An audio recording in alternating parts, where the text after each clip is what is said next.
I got some PR from Maison Asrar. Special thanks to Joma Shop for sending this one out. And I'm really excited about this one, because I like the fragrances out of their Royal collection, but two, also because I've been seeing a lot of hype on social media around some of the other fragrances that they have. So let's go ahead and get into this and see what they sent us.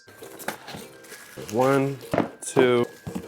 So we got 3 fragrances here. Vision, which is supposed to be a take on LVPC, DXB, which is supposed to be a take on LVAS, and WAD, which is supposed to be a take on one of the JPG fragrances. So what we're gonna do with this, since we already know what each of these are supposed to smell like, is do an actual stress test on each of these fragrances in the next couple of days. This is more just gonna be a first impressions on each one and see how close to get to the original, plus give it an actual rating, see how good the smell is. Starting with DXB.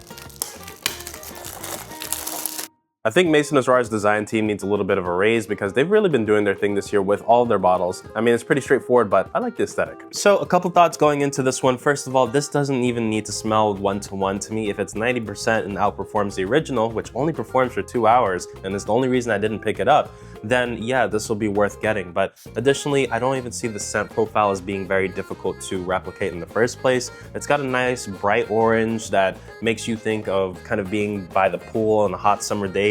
It's very reminiscent, but also it's best as a daily wear or hot weather wear. And it's the kind of thing that you'd want to last longer. It's something that citrus has struggled with. So if they corrected that issue, I don't mind if there's some difference in here. Okay, so on the tester strip, this is pretty interesting. I'd say it's hovering around 85%. On skin, the experience is definitely different. There's a strong lemony opening, overpowering everything. That puts it more around 60. It kind of has the same nice bright delivery, but it's definitely leaning that way. It took me about 10 minutes to work its way down more into that orangey feel. It's still a different orange though. It's not the same thing. So solidly around that 85-90% range, but still really good and still within acceptable range as long as this performs similarly or longer. I'm definitely picking this one up. Maison Asrar Vision. Bruh.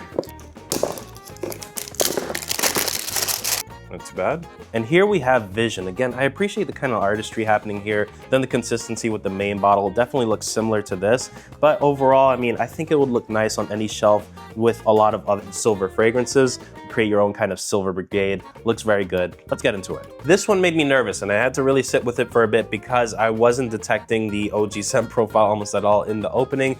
But as time moved on, it took about 15 minutes, I started to actually pick out more from the tester strip and on skin. And I have to say, it feels like a little bit more of a muted version. I put the similarity around 85-90%, where OG is definitely much juicier. And this has the scent profile, but it makes everything a little bit more balanced and a little bit fresher. So it does definitely present as a nice daily wear version of this, in which case, if you're looking to get this, I think I would save it for more special occasions and then wear this on the daily. This feels really good. Now, I'm curious about the longevity, but if I had to rate it right now, I'd definitely give it around 8.4, 8.5. Pretty good. Now, finally, we have Wadi.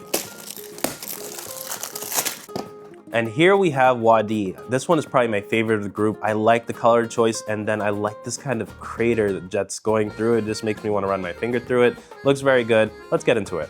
Now, to be honest, I need to caution you guys against the coconut scent profile. I try to do this often because I do think that it sees a lot of overglaze and overhype for reasons I don't personally understand or resonate with. And I've never smelled a coconut fragrance that's made me go absolutely crazy about it, which is why I never picked up the OG for these two. Smelled it so many times and I couldn't really get there. Now, this I think is a really great take on it if you want an introductory kind of budget level fragrance to let you know if you like coconut. This is about 85% similar, but I like the difference. I like the difference a lot, actually. It's sweeter, it's a little bit airier. It's as if the coconut emphasis is here and the coconut water emphasis is here. And I'm really enjoying it so far.